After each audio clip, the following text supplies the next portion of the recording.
You do not lose your power when someone criticizes you. You lose your power when you allow their criticism to control your emotions. You do not become weak because the world is chaotic. You become weak when every noise outside of you can pull your mind away from its center.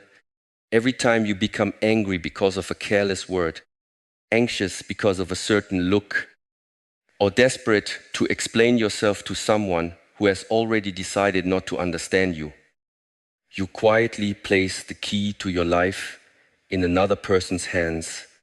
You may believe that you are defending your dignity, but in truth, you are reacting according to the commands of the situation.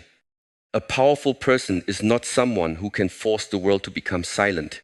A powerful person is someone who can preserve silence within while the world is trying to disturb them. This is where the art of indifference begins. Indifference does not mean that you are cold, careless, or without emotion. True indifference means knowing what deserves your energy and what does not. Your mental energy is limited. Every thought you repeat, every argument you enter, and every insult you carry inside your mind consumes a part of the strength that could have been used to build your future. A disciplined mind is like a protected fortress, not because it hates the outside world, but because it understands that inner peace is a valuable possession. Look back at the things that once kept you awake at night. How many of them still matter today? How many opinions that once wounded you have now become nothing more than fading memories? You have often paid a very high price for things that had very little value. This is why, whenever something disturbs you, you must ask yourself one simple question. Will this still matter 5 years from now? If the answer is no, then do not give it more than 5 minutes of your mind. This question does not erase your emotions. It simply places them in the correct proportion. It reminds you that not every battle deserves your presence. Not every word deserves your reply. And not every misunderstanding deserves your explanation. Sometimes the greatest victory is refusing to react. Sometimes silence is not weakness. It is evidence that another person no longer has the power to control what happens inside you. The world will continue to test you. It will send people who disrespect you, situations that feel unfair, and failures that arrive without warning. You cannot control everything that appears at your door, but you can control what you allow to enter your mind. This is the difference between emotional slavery and inner freedom. An emotional slave lives according to the behavior of other people. Praise makes them feel valuable. Criticism makes them collapse. Attention gives them confidence, and rejection causes them to question their worth. A free person does not place their identity on the scale of the crowd. They listen, but they are not consumed. They observe, but they do not absorb everything.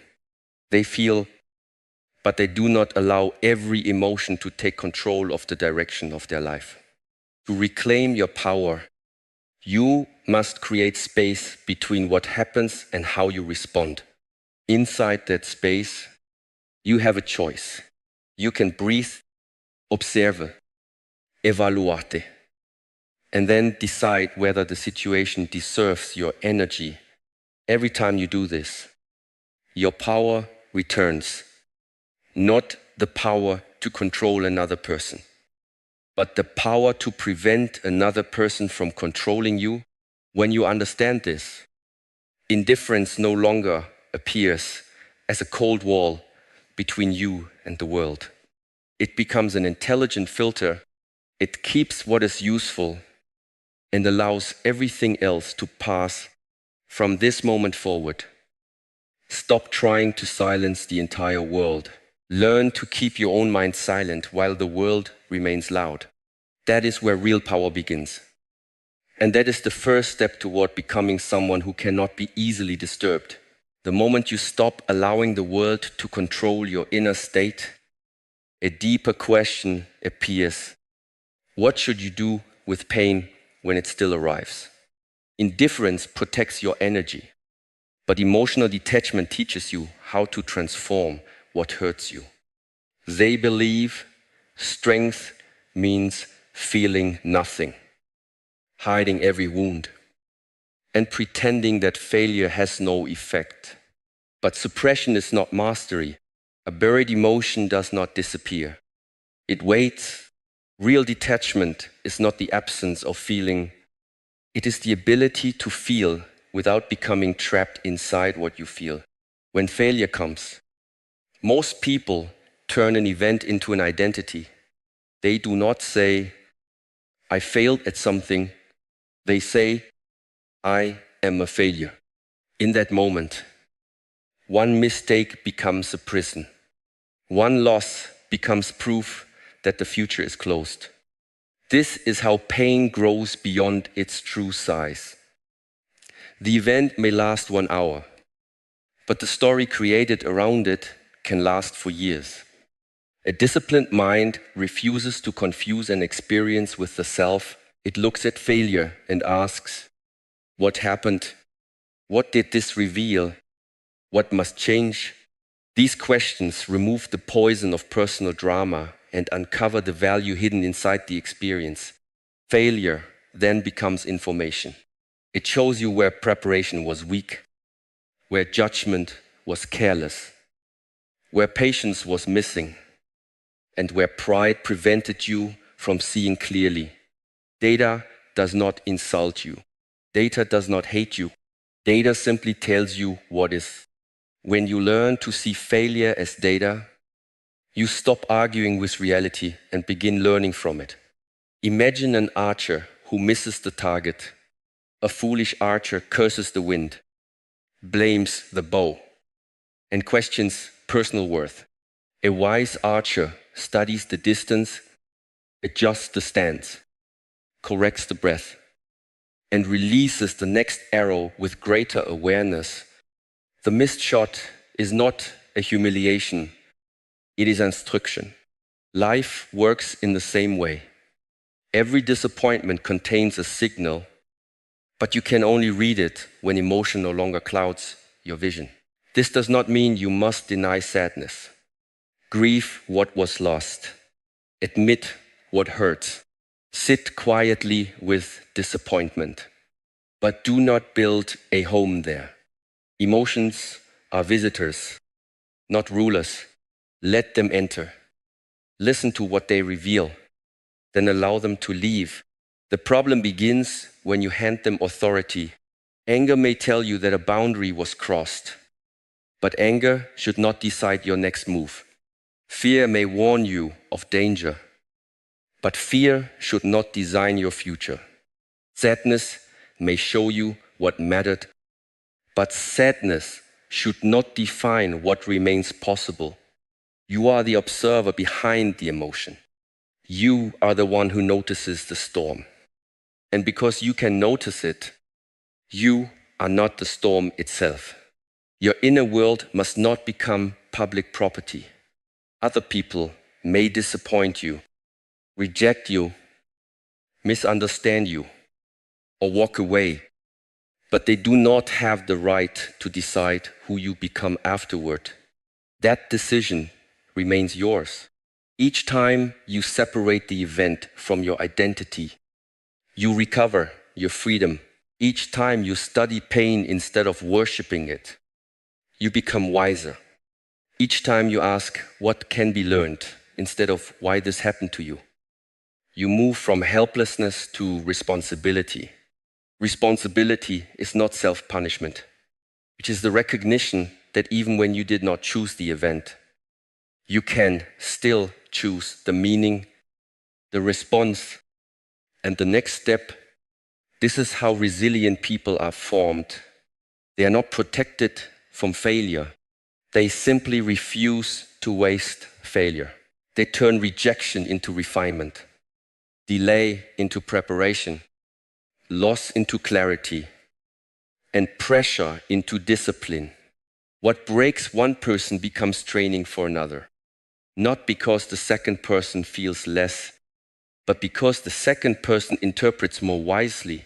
So when the next failure arrives, do not rush to defend yourself, blame yourself, or declare the journey over.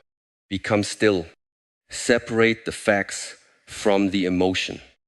Write down what happened without exaggeration. Identify what was within your control. Identify what must be improved. Then act on the lesson before the pain becomes wasted suffering.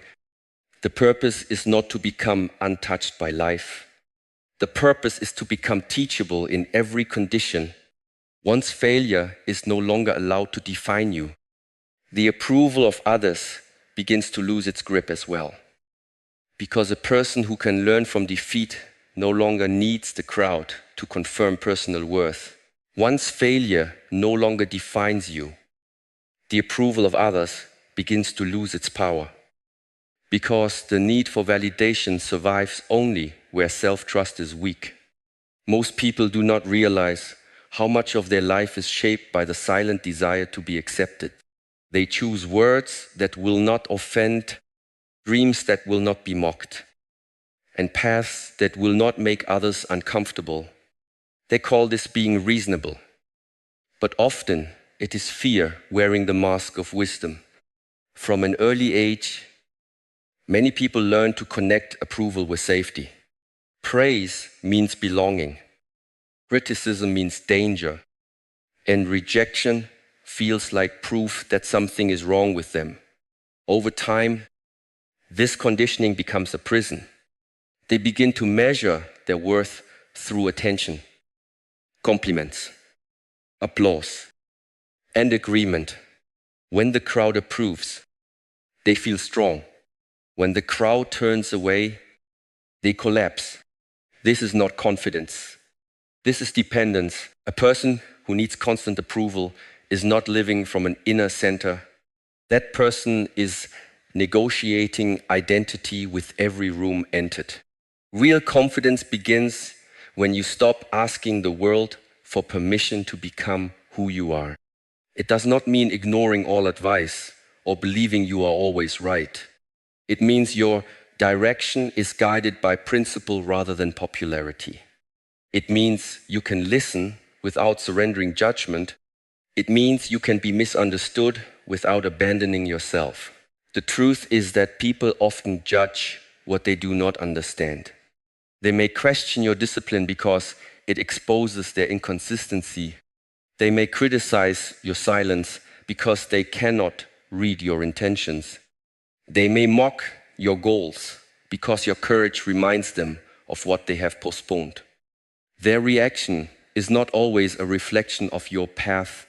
Sometimes it is a reflection of their own discomfort. If you build your identity on their opinion, you will become a different person in every conversation. You will shrink around the insecure, perform around the powerful, and betray your values around those whose approval you desire. The cost is greater than rejection. The cost is losing contact with your own voice. To escape this trap, you must become willing to disappoint people, not through cruelty, arrogance, or rebellion, but through loyalty to what is true. Every meaningful life requires decisions that some people will not understand. Growth changes your standards, your habits, your relationships, and your tolerance for distraction. Those who benefited from your weakness may resist your strength. Those who were comfortable with your silence may dislike your boundaries. You must not confuse their discomfort with your wrongdoing. Ask yourself whose life you are building. Ask who will carry the consequences of your choices. The crowd may advise you today, then disappear when the price must be paid. You will remain. This is why self-respect must become stronger than the desire to be liked. Begin by making small decisions without announcing them. Keep promises that no one else can see. Complete the work when there is no applause. Let your confidence be built through evidence. Each time you act according to your values, you teach your mind that your word can be trusted. Self-trust is not created through positive statements alone. It is created when behavior repeatedly proves that you will not abandon yourself under pressure. Stop explaining every choice.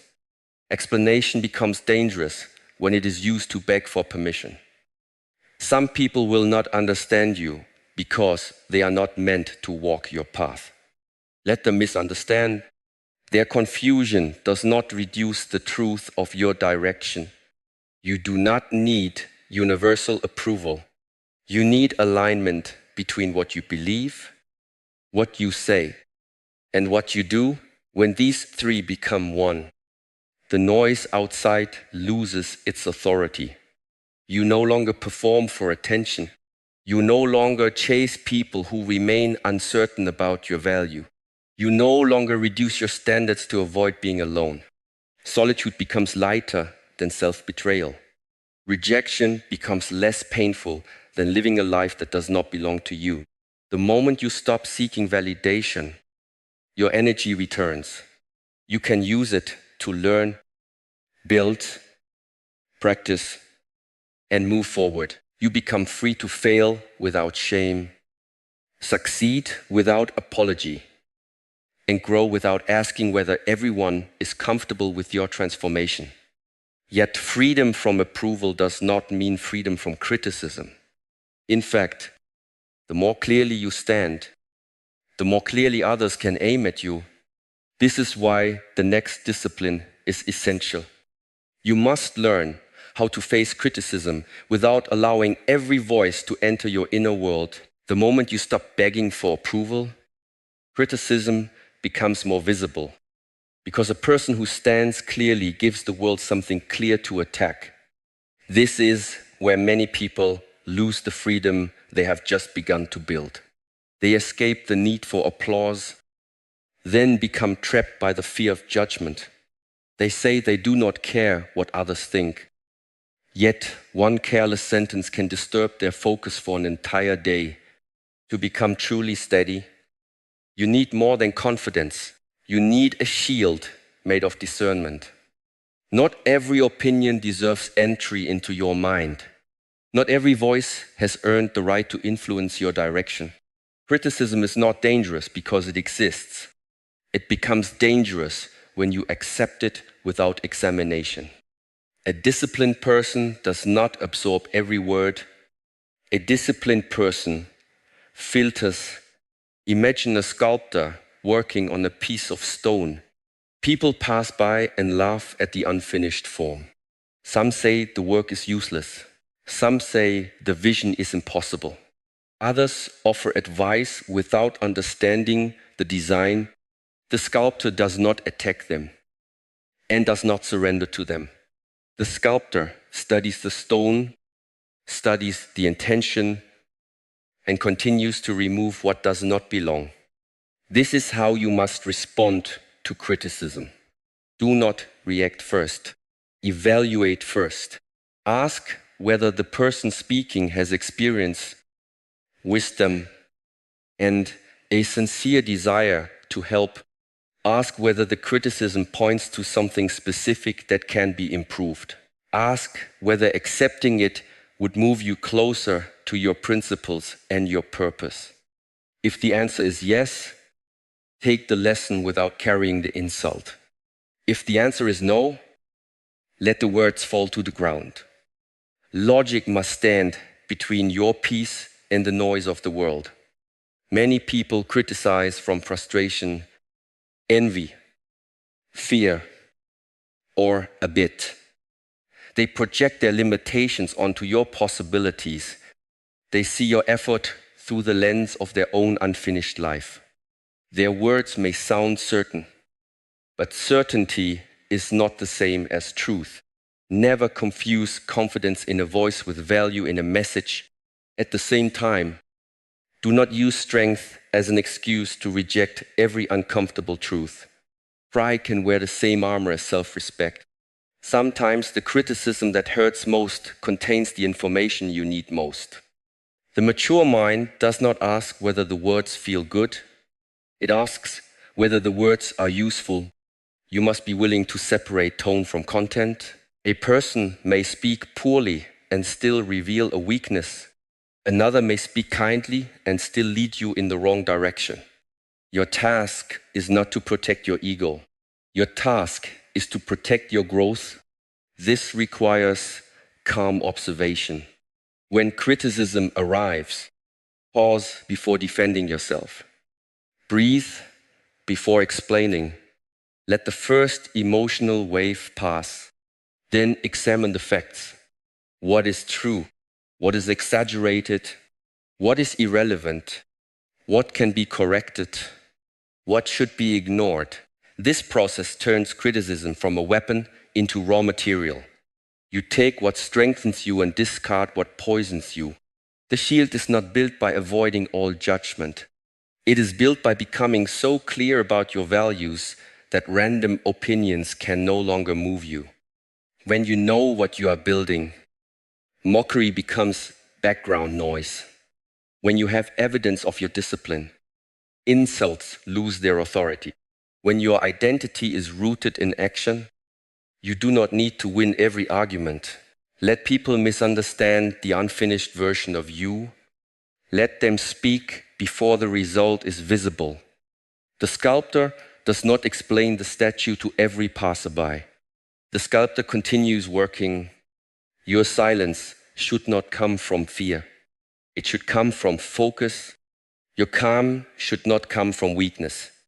It should come from the knowledge that your energy belongs to the work, not to every person who questions it. Keep improving where criticism is true. Keep moving where criticism is empty. In time, you will notice that the voices outside have not become quieter. You have simply become stronger than their noise, and once criticism can no longer break your concentration, pressure itself becomes the next test, because it is one thing to remain steady when people speak, and another to remain steady when life begins to close in around you. Once criticism can no longer disturb your direction, life will test whether your calm survives when the pressure becomes real. Words are one kind of challenge, but uncertainty, loss, urgency, and responsibility create a different kind of storm. Under pressure, the mind reveals its training. An untrained mind reacts before it understands. It imagines the worst, rushes into decisions, and spends energy fighting situations that have not yet fully unfolded. A disciplined mind does something different. It slows down when everything outside demands speed. It observes when others panic. It calculates when others react. Calmness under pressure is not a personality trait. It is a skill built through preparation, repetition, and conscious control. Many people lose control because they secretly expect life to be easy. When difficulty appears, they treat it as an interruption, or an injustice, or a sign that something has gone wrong. But difficulty is not an exception. It is part of the path. The moment you stop expecting comfort, pressure loses the power of surprise. You begin to understand that obstacles are not always evidence that you chose the wrong direction. Sometimes they are evidence that you have finally entered a place where growth is required. The person who expects storms does not waste time asking why the sky has changed. That person checks the foundation, protects what matters, and prepares the next move. This is the mindset you must build. Do not pray for a life without pressure. Train for a mind that can remain clear inside it. When a crisis begins, your first responsibility is not to solve everything immediately. Your first responsibility is to prevent fear from becoming the decision maker. Slow your breathing. Relax the body. Separate facts from imagination. Ask what is happening now, not what might happen later. Pressure grows when the mind combines the present problem with 10 imagined disasters. Return to what is real. Identify the next useful action. Then perform it completely. You do not need to control the entire storm. You need to control the next step. Calm people are not calm because they know every answer. They are calm because they do not demand certainty before they act. They understand that clarity often appears after movement begins. While others search for guarantees, they work with the information available. While others complain about the weight, they adjust their posture. While others react to every change, they protect attention and continue. This does not mean becoming emotionless. Fear may still enter. Doubt may still speak. The body may still feel tension. Mastery means these signals are acknowledged without being obeyed blindly. Fear can warn you, but it cannot command you. Pressure can sharpen you, but it cannot own you. The strongest person in a difficult room is often not the loudest. It is the person whose nervous system does not spread more chaos. That person listens carefully, speaks clearly, and refuses to make the situation heavier through panic. This kind of presence becomes power. People trust the one who can remain stable when the environment becomes unstable. To develop this ability, practice before the crisis arrives. Place yourself in controlled discomfort. Keep promises when you are tired. Finish tasks when motivation disappears. Sit with silence instead of reaching for distraction. Delay unnecessary reactions. These small acts teach the mind that discomfort is survivable. Each time you remain steady in a minor storm, you prepare for a greater one. Pressure does not create character from nothing. It exposes the habits that were already built in private. This is why preparation matters more than confidence.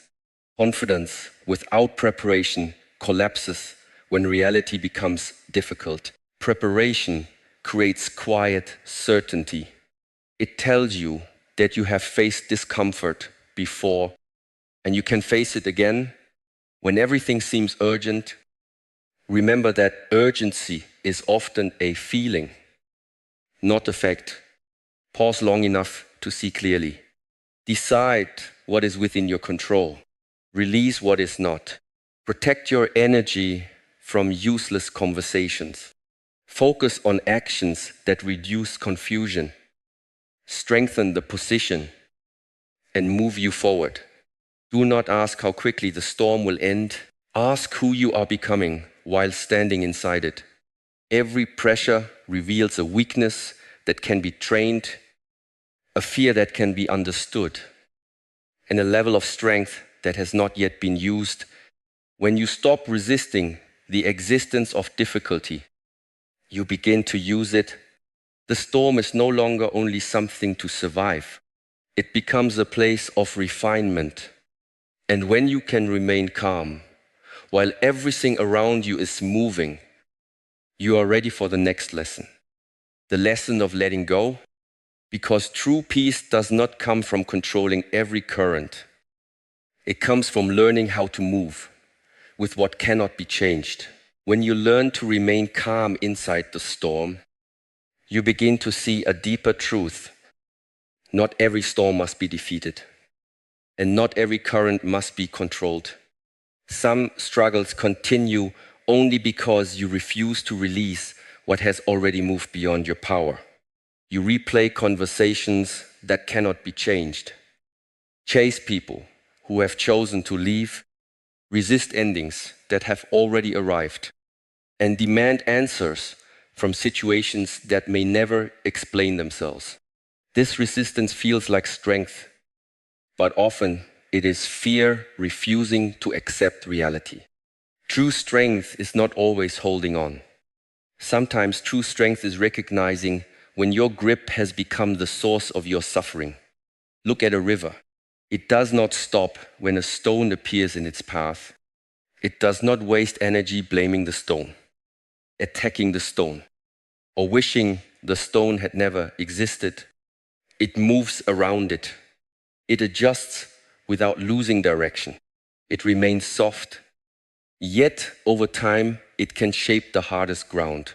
This is the law of the river. What cannot be moved must be accepted. What can be changed must be approached with intelligence. And what no longer belongs must be allowed to pass. Letting go does not mean that you approve of what happened. It does not mean that the loss was fair, that the betrayal was harmless, or that the pain was imaginary. Letting go means you stop giving the past permission to keep collecting energy from the present. You accept that reality has already spoken, and you choose to respond with wisdom rather than endless resistance. Many people remain trapped because they believe acceptance is surrender. But acceptance is not surrender to weakness. It is surrender to truth. You cannot begin from where you wish you were. You can only begin from where you are. The faster you accept the facts, the faster your power returns. Ask yourself what is within your control. Your effort is within your control. Your preparation is within your control. Your boundaries, your habits, your attention, and your next decision are within your control. The opinions of others are not. The past is not. The timing of every result is not. The behavior of another person is not. Every time you confuse these two categories, suffering increases. You try to control what belongs to life while neglecting what belongs to you. Freedom begins when this confusion ends. Release the demand that everyone understand you. Release the hope that every good action will be rewarded immediately. Release the belief that every door must open because you worked hard. Your responsibility is to act with clarity, discipline, and integrity. The outcome may still arrive in a form you did not expect. A river does not choose every turn, but it continues toward the sea. In the same way, you must remain committed to your direction while becoming flexible about the route. Rigidity breaks under pressure. Adaptability survives. When a plan fails, change the method without abandoning the principle. When a relationship ends, honor the lesson without worshiping the memory. When an opportunity disappears, do not stand forever before the closed door. Turn your attention toward the ground, still available beneath your feet. Letting go is an active discipline. It requires you to notice when the mind returns to what cannot be repaired. It requires you to interrupt the old story, return to the present, and redirect energy toward useful action. At first, the mind will resist. It will say that releasing the pain means the pain did not matter. This is false. You can respect what mattered without remaining imprisoned by it. You can remember without returning. You can care without chasing. You can forgive without reopening the door. You can move forward without receiving every apology you deserved. Closure is not always given by another person. Sometimes closure is the decision that your life will no longer wait for an explanation. Peace appears when you stop negotiating with reality. You no longer ask the river to flow backward. You no longer demand that yesterday become different. You stand where you are, gather what remains, and move. This movement may be quiet. It may not look impressive to anyone else, but each step taken without resentment restores your strength. Each attachment released creates space. Each expectation surrendered allows you to see the path more clearly. Eventually, You understand that freedom was never found in controlling every event. It was found in controlling where your energy goes. Once you stop pouring strength into what cannot change, you become ready for the final discipline, the power of silence, where your actions no longer need explanation and your results begin to speak for you. Once you stop wasting energy on what cannot be changed, silence becomes more than the absence of words. It becomes a form of power. Most people speak because they are uncomfortable with uncertainty. They announce plans before they are ready, explain decisions before results exist, and reveal every intention to people who have neither earned their trust nor understood their path.